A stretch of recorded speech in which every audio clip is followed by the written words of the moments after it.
Lumos. No, damn, that's not working. Maybe we should try Lumos Maxima. Ah, that's better. Yeah, I'm a wizard, obviously. So guys, in today's video I'm going to be doing the Harry Potter tag, and it's essentially just a series of questions related to Harry Potter. I'm going to leave a list down in the description of the questions anyway, but you'll be able to see them on the screen as it moves through each one. So, favourite book. I would have to say my favourite Harry Potter book is the Deathly Hallows, simply because I just feel like everything comes together, and all the books, all the little references and little things that you've had throughout all the book series, and then you have the Deathly Hallows, which just brings everything together. Yes, there's a lot of deaths, yes, it's quite emotional, but there's a lot of sides to characters that you don't necessarily see much. I mean, obviously in the book, with something they missed out of the film, which really annoys me because it's one of my favourite parts of the book, is when Dudley says to Harry when he's about to leave, I can't exactly remember the exact words, but it's something along the lines of "you're not that bad actually," or it's something like that. But it's just a really nice moment, because before that Dudley's just been a completed twat to Harry, and he kind of shows that he actually cares about Harry as well at the end, and it's just a bit emotion. Next we have favourite movie. I would probably have to say Goblet of Fire, just because I just love the way they brought the Triwizard Tournament to life on the screen, you know, with the dragon task, the lake task, and the maze. The maze is literally the best thing ever. Like, when I read the book and I read the maze, well, when I've read the book and I've read the bit about the maze, it really captivated me, and I just could easily imagine myself being in that maze. And yeah, they took a few things out of the maze in the film, such as the fact that there was a boggart there which turned into a Dementor, if I believe correctly, and there was a Sphinx that you had to solve a riddle to get past. And I can understand why they took it out, because obviously the film can't be like really long, it has to be a certain amount of time, so I can understand that. And I just love the graveyard scene where Harry fights Voldemort, because it's just great. Seeing Voldemort return into his, I guess, former glory is pretty impressive. Now I have my least favourite book. I would probably have to say that my least favourite Harry Potter book is probably Order of the Phoenix. Not because it's a bad book, not because it's badly written, because it's brilliantly written by J.K. Rowling. It just drags on a bit. Like, there's some bits that just don't need to be in there, and it just really goes on for a long time. Although there is a bit of it that I really do like, and it's going to come up in a later question. However, out of all the books, I'd have to say that is the worst. However, I do actually love all the books anyway. It's just that's the least good, because it just goes on for way too long.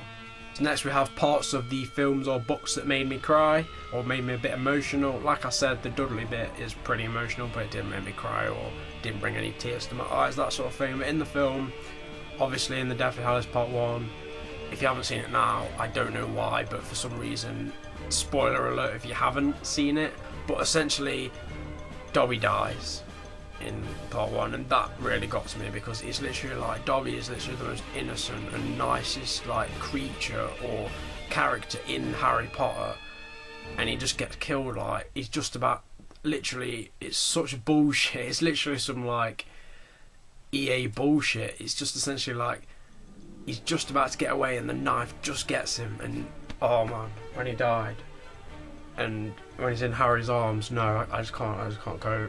I'm sorry, I just can't.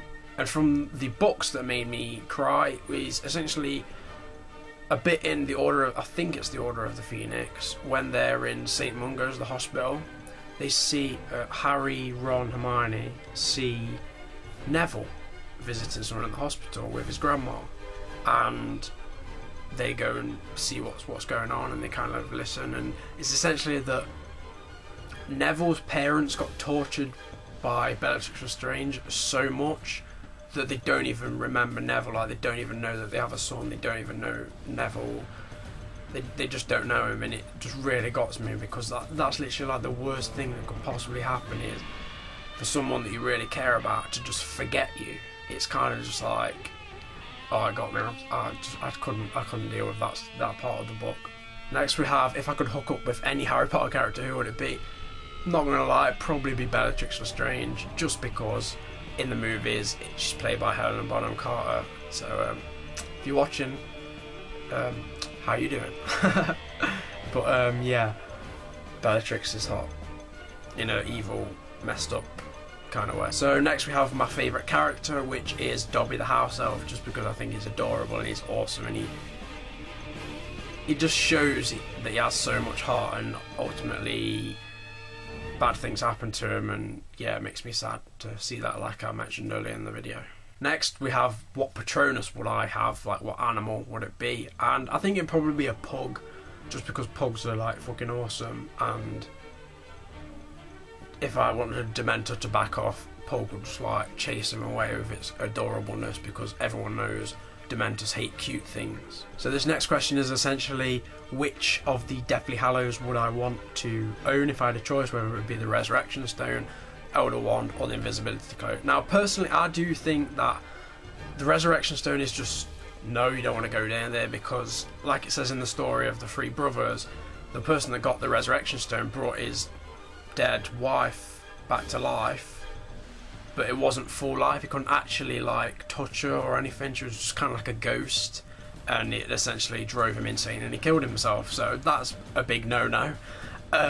Elder Wand, I just don't think anyone should have that much power, because again, you'd probably go insane, and instead of killing yourself, you'd probably kill a lot of people, or someone will try and kill you for the wand.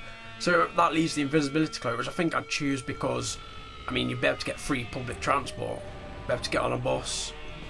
You just wait at a bus stop whenever someone's getting on a bus. You just get on the bus, you don't have to pay, because the bus driver doesn't see you get on.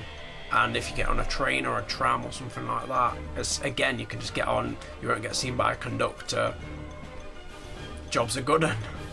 Next we have, which house would I like to belong to in the Harry Potter universe? And Gryffindor. It's just got to be Gryffindor. I mean, I love the colours of Gryffindor, the red and the yellow.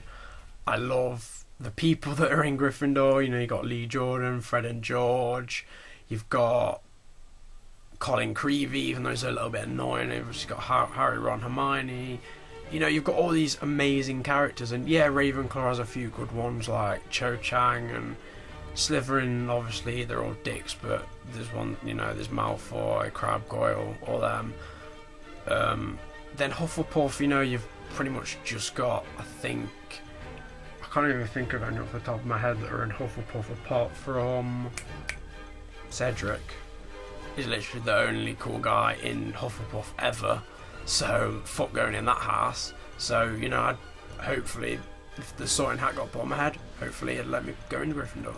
So the next question is, if I could meet any cast member, who would I meet? And I think I'd probably choose Rupert Grint, who plays Ron, obviously, just because Ron is so hilarious, and I just know that Rupert Grint is funny as well, and he just seems like such a cool guy to hang around with, and yeah, he'd be a good wingman as well. Not that I actually want to pick up girls, because yeah, I don't need to, but you know, for Rupert we can get someone for him.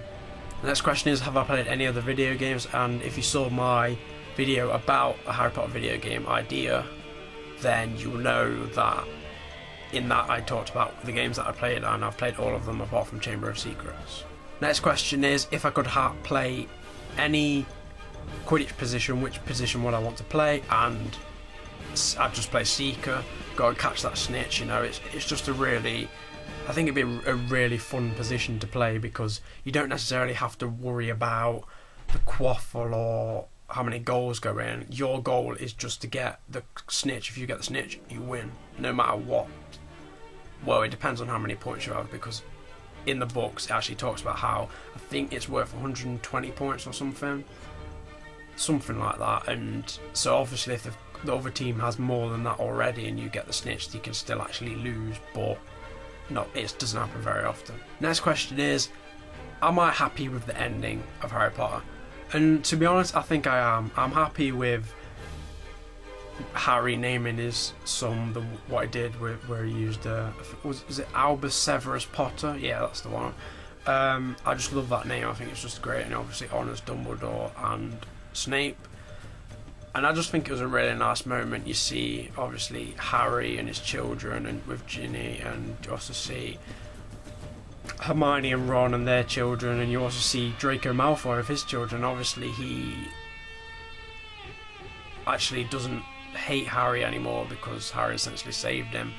So it's just a great moment, especially when it was brought to life on the film. It's just absolutely beautiful. I don't really think they could have done it any better.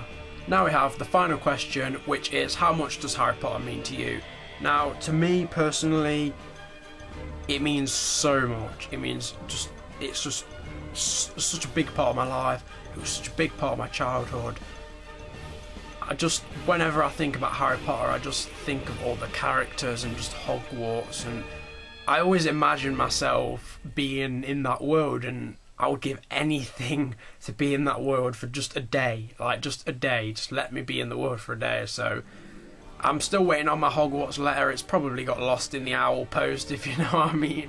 But yeah, it's just, Harry Potter's a massive part of my life. Love the films, love the books, and if I ever have kids of my own, can't wait to read the books to them and you know, show them the films, because I believe that everyone should have the chance to, I guess, have this in their life. If you don't like Harry Potter, fair enough. If you do, then embrace it, because it's absolutely brilliant. Anyway guys, that does bring the video to a close. I hope you did enjoy. Leave a like if you did. Comment on what your opinions are on Harry Potter and what tags and challenges you'd like me to do next. Subscribe if you enjoy my content in general, and I'll see you next time guys. Take care. Oh, one more thing. I just thought I'd end the video with a bit of magic, so Nox.